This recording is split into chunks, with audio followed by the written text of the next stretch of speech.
चलिए आज एक ऐसी कहानी पर बात करते हैं जो मुख्तसर तो है लेकिन बहुत गहरी है।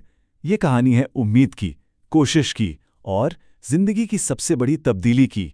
सोचिए, कहानी शुरू ही एक ऐसे जुमले से होती है जो हमें सोच में डाल देता है। आइए जानते हैं कि आखिर उस रात ऐसा क्या हुआ था जिसने एक इंसान की पूरी जिंदगी का रुख ही मोड़ दिया। तो सबसे पहले मिलते हैं इस कहानी के मरकजी किरदार बिलाल से। एक ऐसा नौजवान जो अपनी जिंदगी से पूरी तरह हार मान चुका था। कराची के एक पुराने इलाके में रहने वाला ये नौजवान बिलाल अपनी जिंदगी से बिल्कुल थक चुका था। उसके लिए हर दिन एक जैसा था, मायूसी और नाउम्मीदी से भरा हुआ। उसकी हालत को समझने के लिए ये 3 अल्फाज ही काफी थे, ना नौकरी, ना पैसा, ना कोई उम्मीद। और जब जिंदगी में ये तीनों चीजें ही ना रहें तो हौसला कैसे कायम रह सकता है। बिलाल भी बिल्कुल इसी कैफियत में था। और ये सोच इसके जहन पर पूरी तरह आप समझें कब्जा कर चुकी थी। उसे पक्का यकीन था कि उसकी किस्मत में कुछ भी अच्छा नहीं लिखा और कोई भी चीज़ उसकी हालत को बदल नहीं सकती। ये मुकम्मल तौर पर हार मानने वाली कैफियत थी। लेकिन फिर आई वो रात जो इसकी जिंदगी का सबसे अहम मोड़ साबित होने वाली थी। बहुत ज्यादा परेशानी में बिलाल रात गए घर से निकल पड़ता है। चलते चलते वो एक सुनसान कब्रिस्तान के पास पहुंच जाता है। रात के 2 बज रहे थे। हर तरफ गहरा अंधेरा और एक अजीब सी डरावनी खामोशी थी।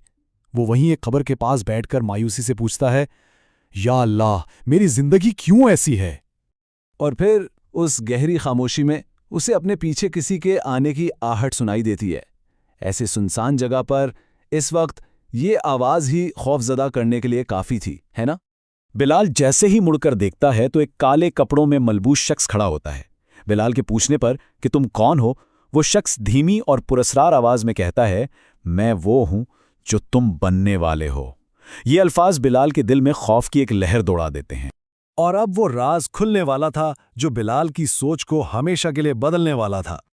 वो पुरस्कार शख्स बिलाल को कब्रिस्तान के अंदर एक ताज़ा बनी कब्र के पास ले जाता है और उसकी तरफ इशारा करके कहता है, देखो, ये तुम्हारी कब्र है। बिलाल के तो पांव तले से जमीन ही निकल जाती है। मगर सवाल ये था कि उस कब्र के कुतबे पर आखिर ऐसा क्या लिखा था? कुतबे पर लिखा था, यहां वो शख्स दफन है जिसने कभी कोशिश नहीं की। ये वो लम्हा था जिसने बिलाल को अंदर तक हिलाकर रख दिया। उसे अपनी मौत का नहीं बल्कि अपनी इस बेअमली का खौफ महसूस हुआ। उस शख्स ने गायब होने से पहले बिलाल से जो आखिरी अल्फाज कहे वो ये थे, तुम जिंदा हो लेकिन तुम्हारी सोच मर चुकी है, तुमने खुद ही हार मान ली है। और इन अल्फाज के साथ ही वो शख्स गायब हो गया। बिलाल अब अकेला था लेकिन उसके अंदर का इंसान जाग चुका था। उस खौफनाक रात के बाद बिलाल की तब्दीली का सफर शुरू होता है। अगले ही दिन बिलाल ने खुद से एक पक्का वादा किया, मैं जिंदा रहते हुए मुर्दा नहीं बनूंगा। ये सिर्फ एक जुमला नहीं था बल्कि ये उसकी नई जिंदगी का मंशूर था। और उसने सिर्फ सोचा नहीं बल्कि अमल करना शुरू कर दिया। उसने छोटे छोटे कदम उठाए, नई स्किल सीखी, मेहनत की और सबसे अहम बात, कभी हार ना मानने का आज़्म किया। इसकी मेहनत और अज़्म का नतीजा ये निकला कि कुछ साल बाद वही मायूस और हारा हुआ बिलाल एक कामयाब और पुरएतमाद इंसान बन चुका था। उसने अपनी तकदीर खुद अपने हाथों से लिखी थी। तो इस पूरी कहानी का असल सबक क्या है? आइए इसके गहरे मतलब को समझते हैं। ये कहानी हम सबसे एक अहम सवाल पूछती है, आखिर असल कब्र है क्या? क्या ये सिर्फ वो जगह है जहां इंसान को दफनाया जाता है?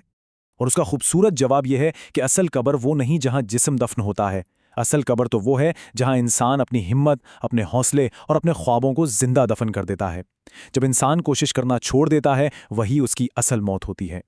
तो आखिर में ये सवाल हर एक के लिए है, किसी के ख्वाब कहाँ हैं?